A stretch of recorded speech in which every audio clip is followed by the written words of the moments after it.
much more all right, nice meeting. Okay. Okay, pronounce she, her.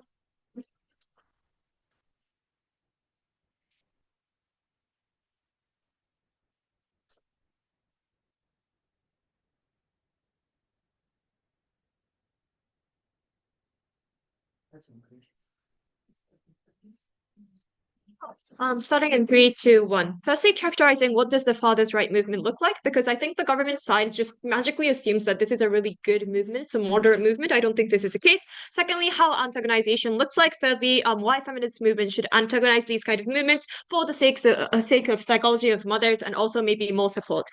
Firstly, in terms of what does the father's rights movement look like, we say that this is likely to have like a radical kind of messaging in order to like blame women, because a lot of like the things that they advocate for are basically the opposite of what the feminist movements are saying. For example, like the messaging that women need protection or women tend to lose men in economical and physical aspects are in the eyes of these kind of fathers just false, because those women are the ones who took away your children. You actually lost to the woman in the first place. They're likely to deny these kind of feminist messaging in the first place because they just deem it as like fake. The starting point and the entry point is likely to be radical, because I think in order to like be in this movement and in order to like form the movement, a lot of amount of hatred towards like the maybe the system, but also like like the woman and maybe the ex-wives are likely to be needed, because I think like the like women and the ex-wives are the most important, most like tangible and immediate actor that they can radicalize and say and demonize, because they are the ones who took away the child.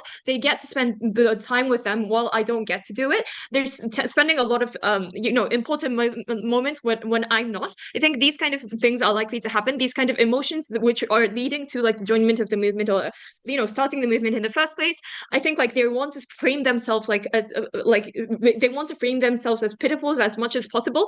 These kind of things are likely to happen. The continuation of the movement are also likely to be radical, because I think like the echo chamber mechanism actually applies on our side, but it's going to be far worse, because I think like the movement is inherently small and they are bonding by like the one fact that they were taken away the child, meaning that they're likely to shit talk about their ex-wives in a day-to-day basis, because they need like the energy to actually continue being in this movement and justify themselves that they're actually spending like a good time. They're likely to shit talk of how bad their ex-wife was in a day-to-day basis in order to have bonding and stuff like that. So I think like the worst case, so I think like the implication of all this is that I think government side just magically assumes that a lot of moderate men join this movement. I think like this is not likely in the first place. Because I think there are maybe factually true that maybe there are some moderate men who had really, really yabai wives, are exist, but these kind of demography are less likely to exist in this like father's right movement, or maybe non-existing in the first place. I think these people are afraid to have be maybe really, really radical, or maybe express a lot of hatred towards like the society, or like maybe ex-wife in the first place, because they have the common sense, I guess. They don't really like to fight, I guess. But the second thing here, and the most important, is that the demography who are more inclined and invested in these kind of joinment of the movements are likely the ones who are not really granted the right to meet with the children. And the precise reason as to why they're not really granted the right to meet with their children is not only maybe what Yotoka stated, but also I think like because they were really, really bad as fathers and they were really salty as fathers, but they are still somehow entitled to the kids because they see them as like a sign of possession or sign of maybe social reputation, etc. The implication here is that I think the demography who are likely to be invested are likely to be like the really bad fathers in the first place, but still want to like meet with like their children, but the system doesn't allow to do so. They're going to like blame the ex-wives and stuff like that. I think like they miss a severe amount of characterization here. Then how this antagonization look like? We're really happy to take like the really hard stance and say that like maybe this looks radical and maybe looks like they're hurting like individuals. We're gonna like mock them, we're gonna frame them as stupid, etc. We're really, really happy to take the hard stance, but yeah, sure. But before I move on to impacting, yeah. And hypothetically, if you break up with Yuichiro, would you hate the entirety of it? Oh, yeah, sure. I'm happy to do so because Yuichiro represents a lot of bad things about men. Okay, so moving on to like But never mind. I'm moving on to impacting why feminist movement should antagonize like the movement in of itself. And also additionally to Yoshpan's response, I guess. I think like the thing here is that even though maybe like I don't, maybe the fathers don't hate like women entirely, they're likely to have hate on the feminist movement because the feminist movement is somewhat like signaling like a messaging that is like counterintuitive to you and it's totally fake, as I illustrated at the first part of my speech. Then why feminist movement should antagonize like this kind of movement in the first place? I think like these men were bad fathers in the first place. I think like in court, although they had maybe the time to hire, the money to hire lawyers, etc., but they can't meet with their children at the extent that they want to, just implies that they didn't really cooperate with these mothers in the first place, or maybe at the worst case scenario that they were abusive. These kind of things are taken into consideration in like court systems. I think like this is like that, but they were able to do so means that they are maybe like bad fathers in the first place. I think like the harm here is that the mothers are likely to be touching the fathers' rights movement and these kind of bad fathers in an individual basis because I think like because like their ex-husband joined these kind of like fathers' rights movement, ex-husbands are likely to be maybe more mean to you because they're trapped in the echo chamber.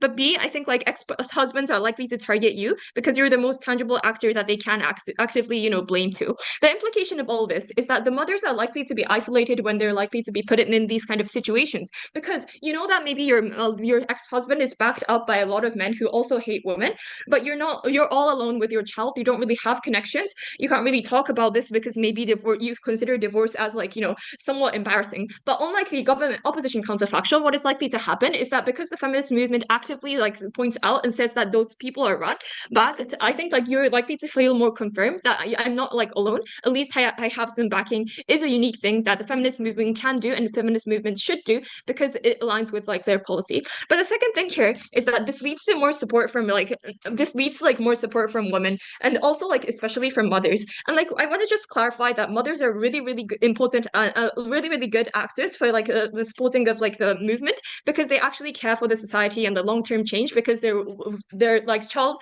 is going to live in the society in the first place. I think like they're likely to feel this kind of new demography is likely to be pushed because like in the status quo, like the feminist movement is seen for maybe young women, but they are also going to like feel a sense of like a connection because like they're also being like a topic that they are being discussed. I think like Gyotoku has stated that dads are going to join. I think they're likely to feel hard to align with when the feminist movements are actively picking and choosing what they align with. But B, I think like in the first place they're not likely to join because like they see it maybe feminist movements are for women and maybe like it's somewhat different in terms of like the degree of commitment they're going to do. If they want to talk about like more joining, I think mothers are more better actor to actually join. Very proud to oppose. I thank the leader of opposition for the speech. Now calling on Deputy Prime Minister. Here, here.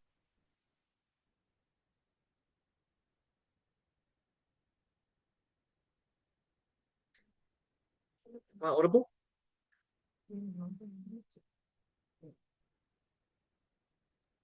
Yes. Great.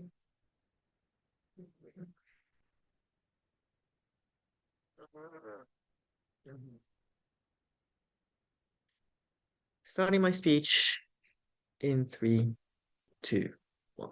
Two things from Deputy Prime Minister. First, talking about the characterization of FRM, what the majority of people are supporting for, what agenda they are likely to promote. Second, talking about why feminist movement actively joining and, for instance, funding certain amount of money to FRM leads to the improvement of the agenda that FRM propose. The first thing, the characterization of FRM. I think what Chisato said was that, FRM oftentimes reduces the rights of females, custody rights, and therefore that is bad.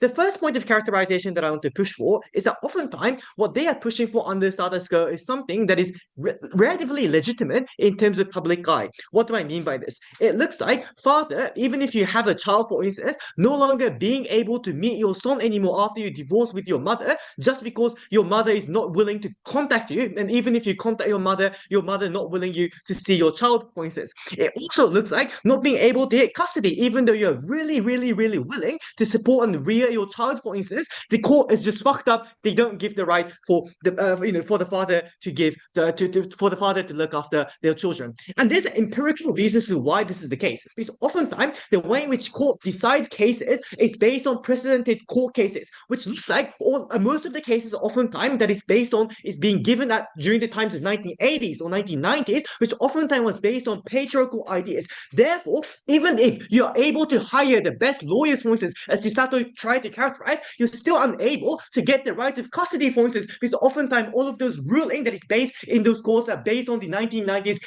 old-fashioned precedents that exist under the status quo. So the first point that I wanted to characterize here is just to push that oftentimes all of these things that FRM is trying to push for is oftentimes to a certain extent legitimate in the public eyes. But the second thing I want to note here is to show you who are those people who are actively joining FRM. Because I think what Chisato wanted to say is oftentimes those people who are joining FRM are misogynists. No, I don't think that is the case. I think the vast majority of people who are actively supporting, who are trying to support and push for the agenda that FRM are pushing for, are oftentimes the grieving father who lost their child because they weren't able to win in the court cases, for instance, who are not able to meet with their sons just because your mother is not willing to have a contact with you. Why is this a likely scenario in the first place? There are three structural reasons here. First of all, obviously, creating movement in itself is really tough. You have to consume your mental, mental emotions into that movement. You oftentimes have to invest huge amount of time. You have to go to assemblies every week, for instance. You have to invest huge amount of money in that movement for that movement to push for certain agendas. Even there's a huge burden like this, the reason why you're able to actively participate into this movement is simply because you have the lived experience of not being able to deserve the rights to look after your child, for instance, not being able to meet with your child. Those are the structural reasons why the main core supporters of those movements are oftentimes who are parents and fathers who had the lived experience of losing their own child. The second thing I want to note here is that oftentimes the people who are within the center of this movement, who have the right, who have the casting vote, for instance, who have the influence of the entire movements, are oftentimes people who have the lived experience. Yes, there might be people on Twitter, misogynists, saying that FRM should be proposed, but those people who are within the center, those people who are literally able to influence what FRM pushes for, are oftentimes the grieving fathers, because obviously they have to talk about the lived experience in assemblies, for instance, in seminars, in interviews, in order to promote and influence other people, and therefore those poor people are oftentimes those people who have the lived experience. But the last thing I want to note here is that obviously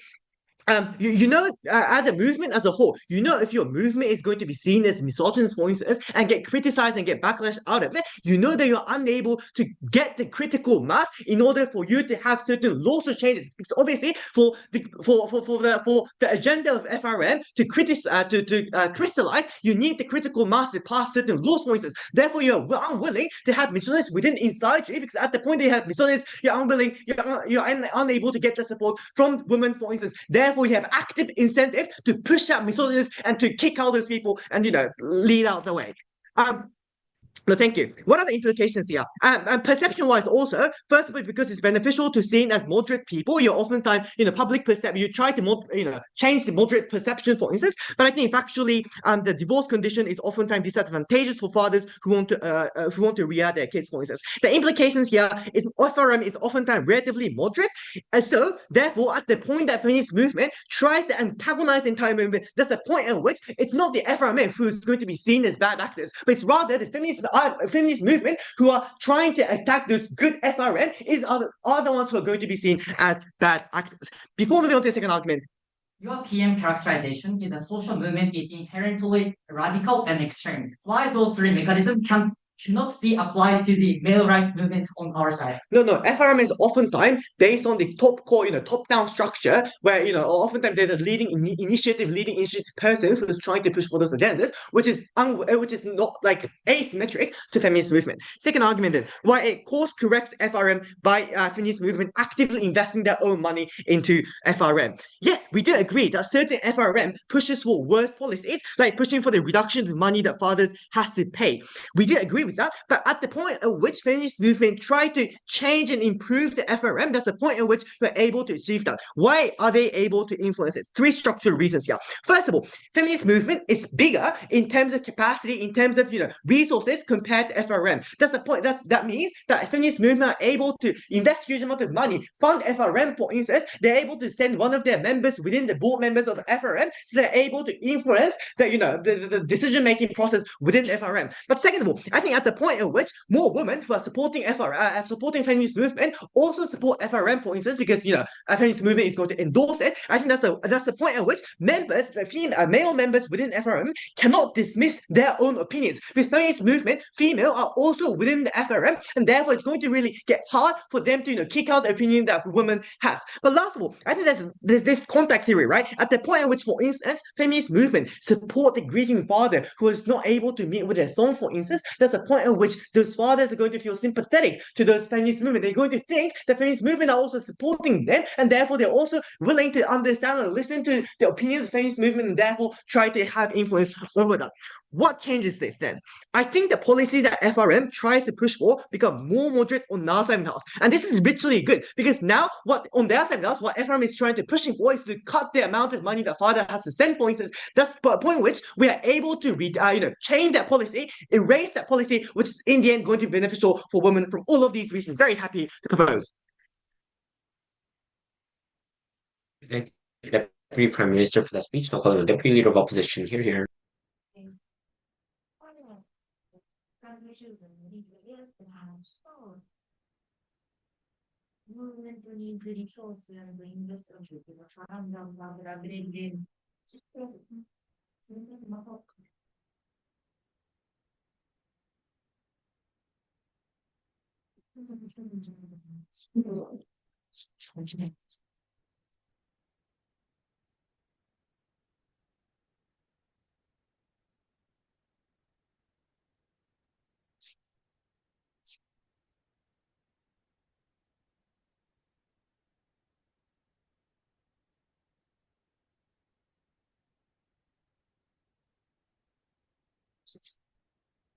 Okay.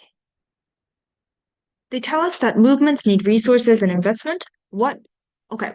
The thing is, let's think about what keeps people in a movement in the first place. I think it's anger and camaraderie, right? Anger is needed because people die out on hope. People die out on things like grief. People die out on things like wanting to see your kids again, right? All of this hope shit is something that just does not keep you in the movement for a very long time.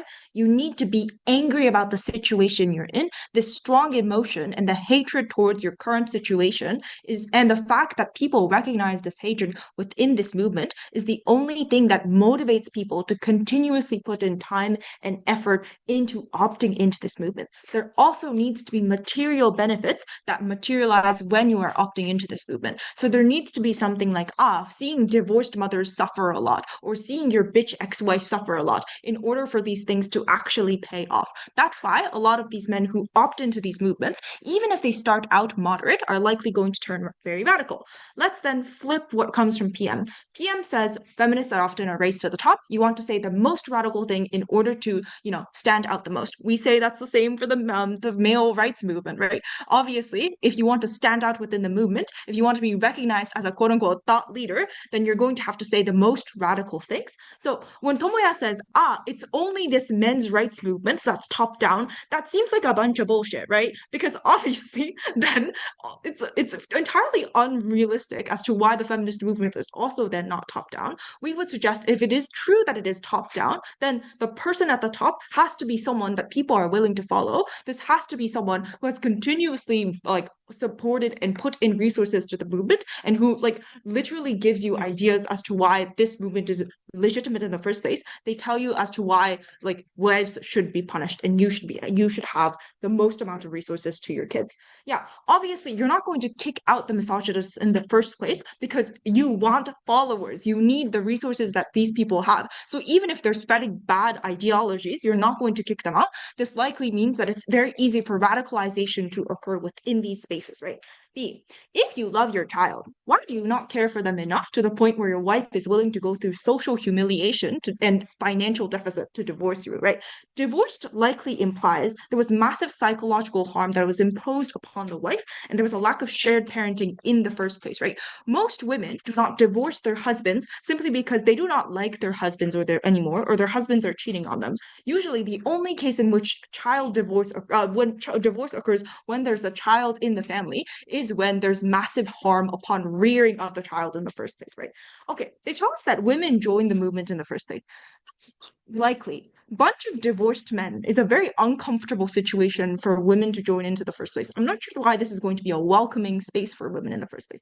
Also, they usually antagonize their wives in this situation. They're angry about the fact that they were divorced and they no longer have a domestic slave at their disposal. Obviously, this sort of rhetoric is going to be very uncomfortable for women to sit in the first place, right? Yeah.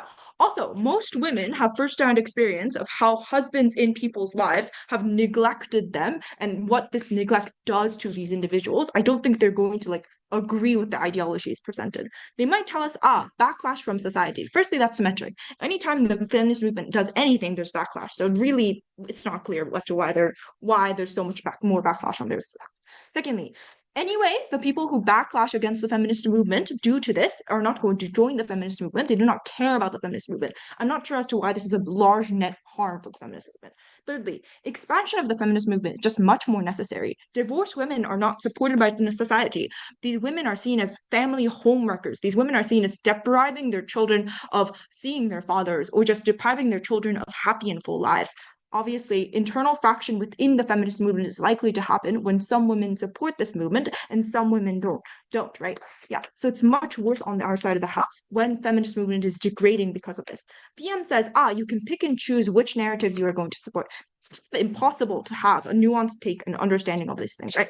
Slight agreement signifies that you oppose the suffering of mothers and wives who have to go through costly and socially damaging process of divorce. PM says that movements deregulated.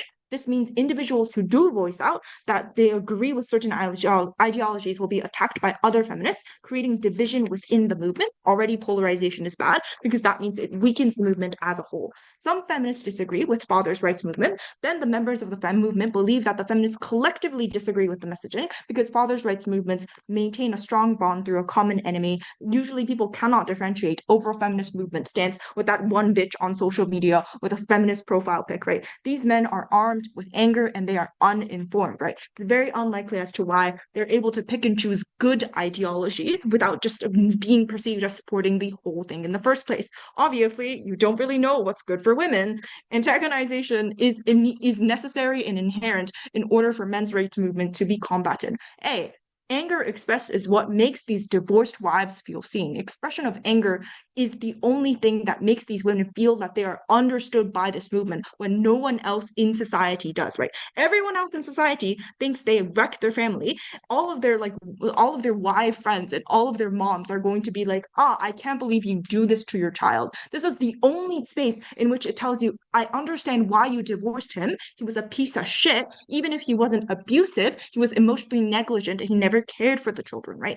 B, antagonization means aggression and prolonged effort to point out that the father's rights movement is a bad thing. This is the tipping point for whether these women join the feminist movement or access their resources in the first place. You need confirmation that feminist movement is willing to fight for you, that they're willing to put themselves on the line to bring you tangible benefits before opting in. This is the only reason as to why people opt into a movement in the first place, because you need actual results in order to prove that this is something that is worth your time and money. See, this covers all men, not just the abusive people. This means that people who are emotionally negligent, who have weaponized incompetence and don't know how to do dishes properly, who just don't know how to care for children, who are not willing to listen to you. All of these people who are in the gray zone, where they're not technically physically abusive, but they're just very bad partners, are also going to be antagonized. This just covers a large net of women who are just previously unrecognized and not supported by society. On the contrary, fathers' rights movement is already supported by society, right? Biological father is seen as integral to child's well-being. Often men perform care in the face of community. There's a positivity bias. That one time he took the kids to park, people remember these things. They're seen as entitled to their children because they provide material comfort to them, regardless of emotional suffering inflicted for the mother to go through divorce. Already, society sees fathers' rights movements as legitimate. That's why feminist movement doesn't need to specifically support these people. Very proud to post. Right. I thank the leader of opposition for that, the deputy leader of opposition for that speech. Now calling on government whip here.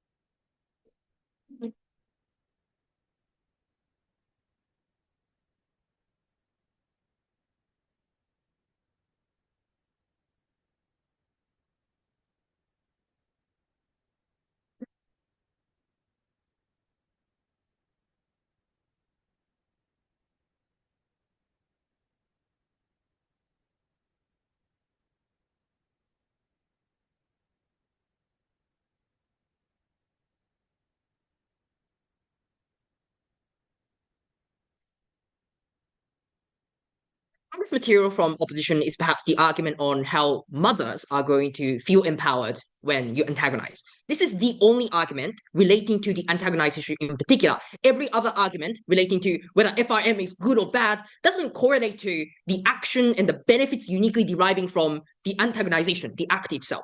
So here's the thing. Does this benefit mothers? The first thing I suggest here is that the many women and many mothers initially want full custody, but later regret that decision later down the line. Why is the case? Firstly, it is an enormous amount of constraints on your agency and autonomy as a woman. Because if you have to take care of the child with full custody, with no other assistance, and often you have to juggle through multiple part-time jobs, it is an incredible amount of psychological harm, but also enormous amount of constraints on your freedom. You cannot become and pursue the dream of becoming a full career woman because the court gave you the full custody. Secondly, there's a massive financial disparity. A lot of the times, the court doesn't guarantee the sufficient amount of financial assistance to women with full custody because a lot of the courts, we're talking about specifically the vast majority of the world, the reason why women are more likely going to be given full custody is because it's based on the misogynistic conception that mothers should take care of the children. And in fact, a lot of the times, the fathers who have stronger lawyers, more financial capacity to hire the better lawyers, often are able to get around and cut off the cost paying to women, and as a consequence, women have to pay the cost of having to raise a kid, but also having to sustain her own life. Thirdly, but they might say it's a choice, right? She can choose to not have a full custody if she wants to. Theoretically, yes, but a lot of the times, right after the divorce, when you are incredibly stressed, when you're incredibly enormous amount of pain, and when especially when the court procedure is enormously stressful, and you're given a choice between having full custody of your child versus a half custody of your child, you often choose the full custody without thinking about the long-term implication of the decision that you make on your own. So, additionally, I would note, there are some mothers who are happy with full custody. There are sufficient number of women that regret that decision later down the line. In this case, feminist movement should support the latter. The reason for this is that the feminist movement fundamentally ideologically believes in the collapse or destruction of the patriarchy. And the problem is that the very reason why women get full custody is based on the very patriarchal premise that mothers should take care of the children. Mothers should be imposed upon the burden. And that is why feminist movement, if there's an equal amount of likelihood that some women get harmed and some women benefit, we should prioritize the women that get harmed in the process. That is why in Clash of Mothers, we clearly win this debate when we're able to demonstrate that, the fathers' rights movement can do things like achieve more structured reform into the legal system. That also benefits the very mothers that they are talking about. The catharsis by anger that they talk about and they assert in one line is not a sufficient argument to beat our case. So, additionally, obviously, we win through a variety of other reasons. The problem with their case is that they identify a problem but never identify a solution to that very problem because they assert that antagonization somehow works. We explain that antagonization will structurally be radical and done in the worst possible way, such that the very policy that they talk about is not going to be effective. And they strong out our case by saying that, well, you're saying that every movement is now radical. No, we're not saying it. The movement that debates itself based on antagonization was structurally going to be radical. By contrast, under our side, when we're able to pick and choose the elements of the, father's rights movement that we like, that aligns with the feminist goal, that is a rational discussion. There is a room for, less radical and angry women. Like Yuka very identifies, anger grows over time. There's a race to the top effect uniquely because of the anger. The reason why Me Too movement failed despite having so much political oxygen was precisely because there were a bunch of, extreme radical women now sending death threats to people who didn't even commit any crimes, right? So of course, anger grows over time. Any movement that debates itself based on antagonization, we think is just incredibly harmful. As a consequence, because antagonization is done in the worst, terrible possible way, now the feminist movement is seen as a bunch of group of cruel women who is preying upon the insecurity and the most vulnerable stages of the grieving father who just lost his son. That is an incredibly, bad PR for the entire feminist movement. If you care about the benefits of the feminist movement, we clearly win in this debate, but also we demonstrated that we benefit the mothers at the same time. So we already take this back. But let's then talk about whether or not FRM is good or bad, although I think it's less relevant in the debate. Because these are not the incel groups that just cannot date women. These are relatively wealthy men who can pay for the cost of raising their children, for example, relatively liberal leaning. Opposition asserts that the movement is currently blaming women, but this is very unlikely. The movement currently main message is love for his son, right? Love for the child, and often blames the court and judges for it because who takes away the custody away from you? It's not the ex-wife, right? It's the court, it's the judge, it's the system that takes away your child. So essentially, that systemic reform is the main focus under the status quo. But if you believe this clash is a wash in this debate, you should vote for our side because they're debating from the status quo perspective. The reason why some FRM unfortunately turns into misogynistic behavior is because of the very antagonization by the feminist movement. The fact that the feminist movement antagonized means that no single woman is going to join the meeting of FRM, and a lot of bunch of incels who hate feminists, who hate feminist movement now feel sympathy for the father rights movement. That's why they're more likely going to join under their side of the house. The very antagonization that they support is the reason why father's rights movement becomes misogynistic. Under our side, we can course correct it, but before that, go on. Why are they going to not blame the women who took their children away?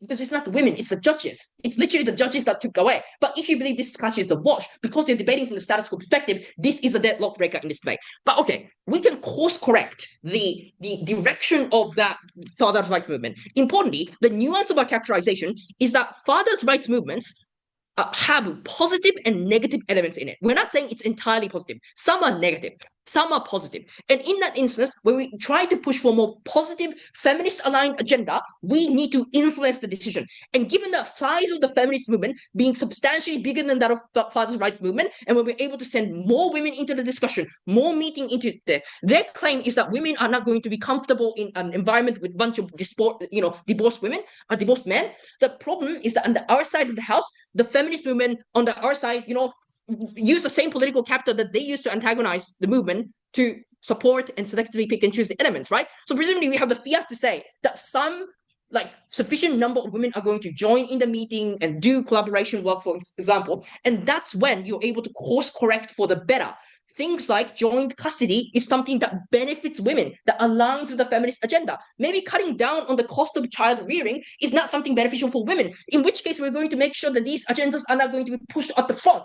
These things are uniquely possible on our side. They provide no solution, only the problems. Assertion, Kansai, bye-bye. Thank you. Thank the government whip for that speech. Now calling on opposition whip here.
With my speech in 3, 2, 1.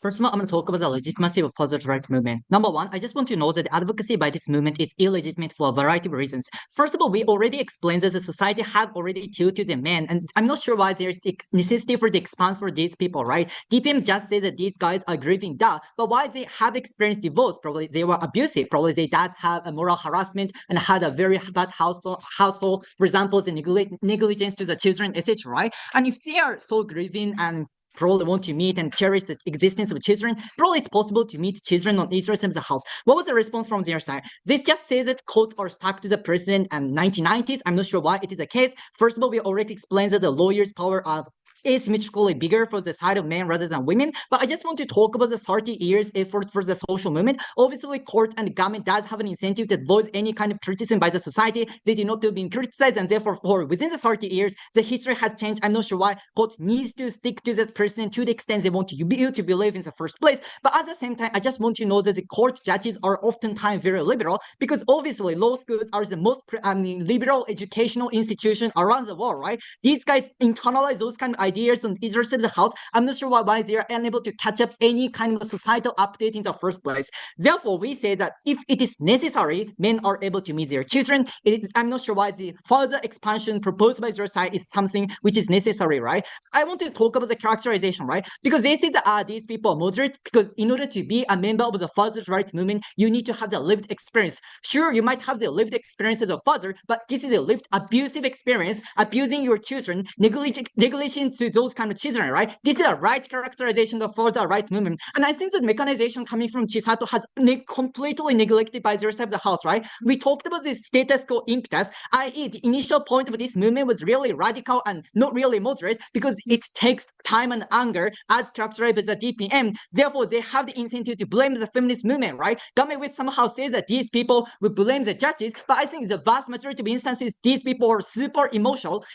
So even if they cognitively understand and logically understand that I should blame judges, rather than blaming judges, they are more likely to blame the ex-wife, for example, right? This is the exact reason why in the vast majority of instances, advocacy by the father's rights movement are incredibly radical. And we see this cues DPM's mechanism, right? Because DPM's second argument is like, we are able to take hands together and cooperate on either side. Sure, good luck. But what we see the consequence of that is a hijacking by this kind of father rights movement. I'm not sure why the consequence is going to be a good thing. Also, this cues government with first argument. By the way, I think government will have a new material from their side. The thing here is that I don't think it's going to be a good thing, right? And even if it's harmful, we say that it's going to be the solution on our side of the house, because the father's rights movement advocacy on their side would be like less financial cost for the ex-wife, for example. We should take custody for my side rather than their side, right? It's going to be the exclusive benefit to the father, right, as a mother, rather than the very beautiful utopian cooperation on their side of the house, right? Even if government whip is correct, and even if mother regrets their own decision later on, we see that it's actually better than the counterfactual. This somehow glorified the existence of joint custody, but we see that in the vast majority of instances, the joint custody is something very, very horrible. For example, you continuously need to meet the ex-husband and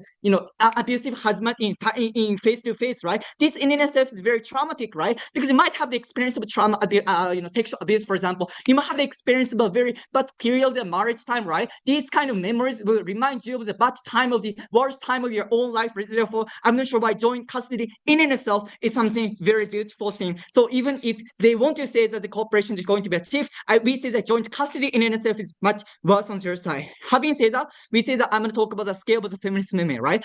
First of all, I just want to clarify that PM doesn't have counterfactual. They just say that it has been decentralized and equal chamber exists. There is a race to the bottom. But we see that if this is the case, it's going to be the radical interest of the house. I'm not sure why you're able to pick and choose the most optimal decision and optimal messaging to the society in the first place. I'm not sure why it's going to be somehow strategic on the rest of the house, right? The difference under this motion is a specific feminist organization like hashtag rights for meaning is going to strategically manifest the antagonization on our side, and more women are going to follow this trend on our side of the house, right? We say that if PM is scarce, it's going to be scattered on the rest of the house, right? Some women might agree with FRM and other women would disagree with. It's going to be decentralized, right? Which is the exact same kind of radical feminism might exist on the rest of the house. This is logically important in this debate because PM logic is a radical voice will ignite the anger and hatred of conservative groups. The exact same thing is likely to happen to the exact same extent on the rest of the house, right? But we say that the backlash is at best very marginal argument, right? Because the reason why we have the criticism towards societal to those kind of movement is because of the incentive of conservative people, internalizing misogyny. They want to somebody criticizing on social media, right? Government whip says that Me Too has been criticized and it has been failed, which is the exact same kind of thing is likely to happen. Wage advocacy might exist on either side of the house. Choice feminist advocacy might happen on either side of the house. Conservative people want to criticize those kind of movement on either side of the house. We say that there's antagonization to something on the counterfactual as well, and the criticism against that antagonization might happen on either side of the house. So therefore, this is women are going to hesitate to participate in the movement, which is the same thing is likely to happen on their side.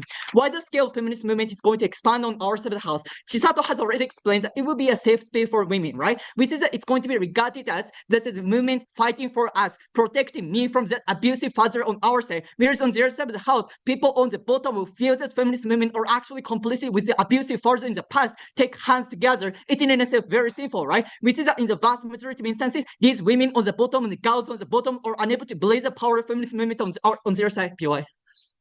FRM is also a bunch of abusive husbands. The problem is that they present themselves socially as loving fathers who lost his son. In that case, antagonizing them obviously induces backlash to a significant extent. First of all, the outcome of that is horrible because it's going to be a joint custody in which abusive father will meet you in a weekly basis. It in itself is a bad thing. But secondly, we see that even society concept in this kind of way, we see that the girls within the feminist organization or girls involved in the actual circumstance will feel that this is complicit and therefore they're going to oppose the social movement and might hesitate to participate in the social movement on their side. First of all, weighing, right? In terms of weighing of the scale of the social movement, what we argue on our side is a hardcore social movement members. What's going to happen on their side is a light participant, probably moderate men. I'm not sure why it is the case. The thing here is that I'm not sure why light participants on their side are going to inject a large amount of capital to the movement and expand the scale of the movement in the first place. What we argue is that those kind of hardcore movement who feel that this movement is on my side are being protected and is going to donate their capital or is going to financially contribute to the to the movement or go into the protest, etc., etc. But also in terms of vulnerability, it is safe space for these girls. We don't care about participants or moderate men, and therefore the argument crystallized by Chisato should be prioritized. So happy to oppose this motion. Thank the opposition whip for that speech. Now calling on opposition reply. Here.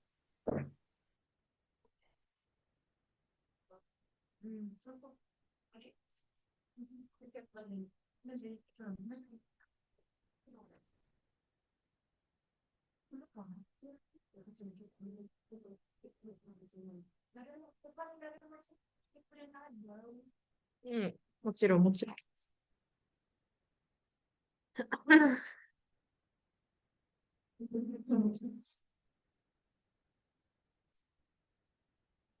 Okay.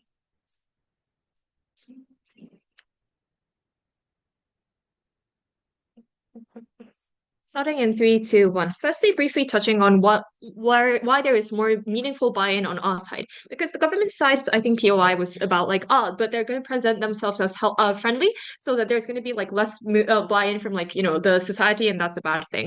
But this is as to the precise reason as to why the feminist movement needs to oppose and antagonize it in the first place. Because when these men present themselves as friendly but are evil in the backside, is at the point in which these poor women who have no one that they can rely on are likely to be feeling isolated psychologically on a day-to-day basis, because a lot of people believe that they are a good person, but you just see the real men, and they're really evil to you. You're going to feel isolated, you're going to feel sad. This is at the point in which feminist movement need to back them up. They're going to buy in. This is actually a good thing, because these women are likely to buy in a more long term, rather than, I don't know as to who's going to buy in on their side, but I think it's going to be maybe people who maybe trendy stuff, but I don't think it's going to change in a meaningful manner on our side. I think core supportment is important, but even if we don't really win on this supportment, we don't really think that the quantity is much more important, but the very fact that these people have a safe space is particularly important. I think the government whip tries to say that it is actually going to be bad for women, because it is bad for them to take full custody,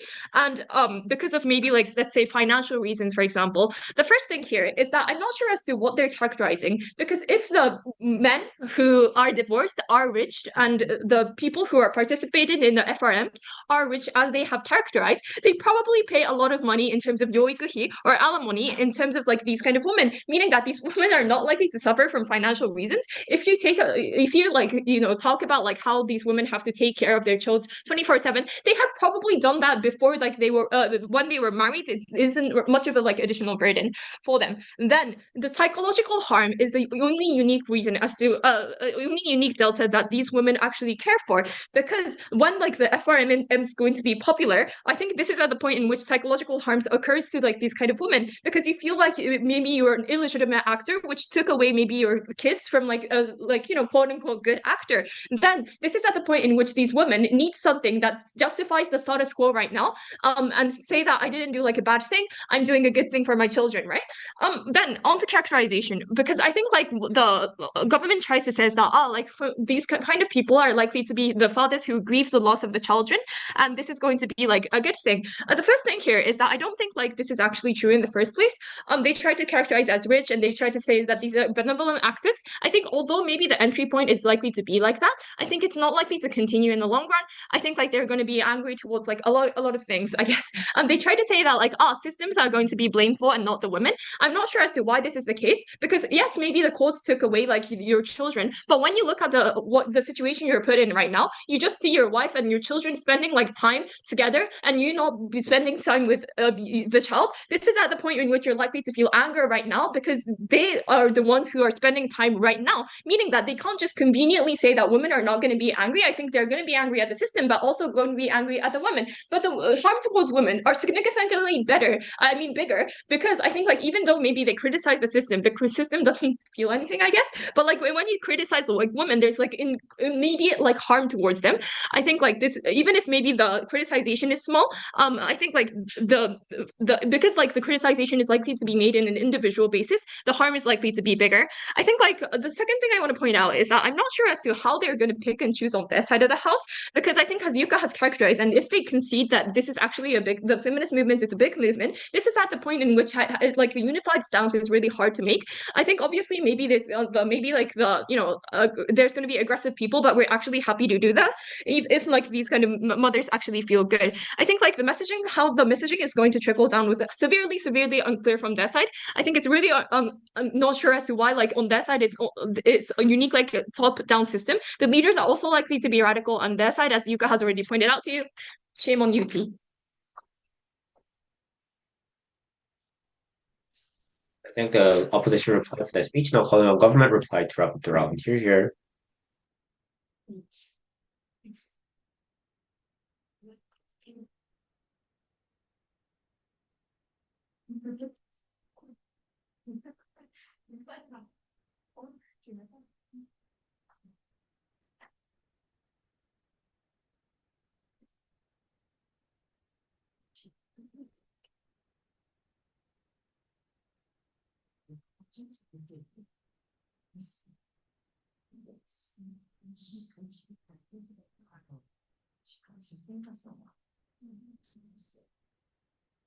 Okay. Starting my speech in 3, 2, 1. Two things from reply. First, talking about the benefit of mother by course correcting FRM. Second, talking about the support for feminist movement and why we are able to get much more support as a feminist movement, why we are able to, in the end, protect a lot more female in the end. First then, benefit of mother in terms of course correcting the FRM. The thing that Kotaro already told you from his speech was that having custody in itself is really harsh. At the point at which you're going to divorce with your father, for instance, that's the point at which you're oftentimes mentally stressed, and therefore the fact that you want to have something to rely on, for instance, leads for them to have full custody in terms of half custody or sharing the custody with that person. What we have told you from first and second speaker is that the point at which feminist movement are actively able to participate in the movement of FRM, being able to invest huge amount of money, for instance, send female within the FRM, for instance, or have people within feminist movement support and be the member of FRM. That's the point at which we're able to improve the ideologies and improve the policy the FRM is trying to push for. Note absolutely there will no engagement come from their side at the point at which we're able to say that we are able to improve FRM to the extent of which it's going to be, beneficial for female as a whole. The second thing I want to push for is that even if they're able to antagonize and criticize the FRM completely, they were unable to show as to why FRM in itself is unlikely to materialize as a policy, right? At the point at which they're unable to prove so, we have to assume that on their side of the house, that misogynistic policy FRM is likely to pass the policy in the end, and therefore all of this harm that they are trying to push for is in the end going to lead to actually going to materialize much more on their side of the house. What we have told you from our side of the house is that we're able to improve FRM. We're able to implement shared custody, for instance. We're able to implement more time for fathers to look after their kids, for instance, and therefore leading to less burden for women as a whole. This is beneficial for women as a whole because obviously it leads to less burden as a woman as a whole. But even if there are women who would suffer from this course correcting FRM, I think it's less important because one, it's based on the feminist movement's ideology to destroy patriarchy there, as Kotaro already told you. I think at the point at which they were unable to prove that FRM is unlikely to get passed on their side of the house, there's a point at which they are going to lose this debate. The second thing, support for feminist movement. What I have told you from the get-go is at the point at which you're going to antagonize FRM, where antagonize FRM, that's the point at which there's going to be huge social criticism as a whole. Note, whether or not FRM is actually legitimate or not, publicly speaking, FRM is seen as a legitimate movement, improving for a fair policy as a whole. Note the antagonization of this specific movement creates huge backlash to the movement, and this answers the POI of the counterfactual stuff. Because note that under status quo, radicalization of feminist movement, even if it happens on Northern House, goes to something that is legitimate for things like same pay, for instance, prevention of microaggression, for instance, antagonization of sexual harassment, which is going to be seen as something that is to a certain extent legitimate for the feminist movement to do. Whereas on their side of the house, antagonization to something that is legitimate, i.e. FRM, is something that will crowd out the entire support. That means there's going to be less corporate donation, for instance. There's going to be less alliances with public sectors. There's going to be moderate people, moderate male, no longer supporting feminist movement because now they are going to feel like they are attacking to something that is a legitimate proof. Why then do we win based on this? Based on this, Ops' concern was that, it's going to crowd out the vulnerable mother. The first thing I want to note here is I think feminist movement can just explain the reason, specifically why you support of FRM, specifically why you do not support of FRM. But the second thing I want to note here is obviously feminist movement just exists as a safe place on either side of the house. It provides community, it provides consultant with lawyers, it provides financial support, and therefore those people anyway access it. Even if you don't buy this, I think the hardcore people will buy into the movement anyway, and it's really critical for us to acquire the moderate critical mass support, which is essential for the legal change to happen. It is essential to protect the most vulnerable people after. In the end, for all of these reasons, very happy to close. Right, I thank the government reply for that speech. That concludes the round. Debaters, please cross first, shake hands. And I think we can deliberate with this PC, but I'm not sure how. So just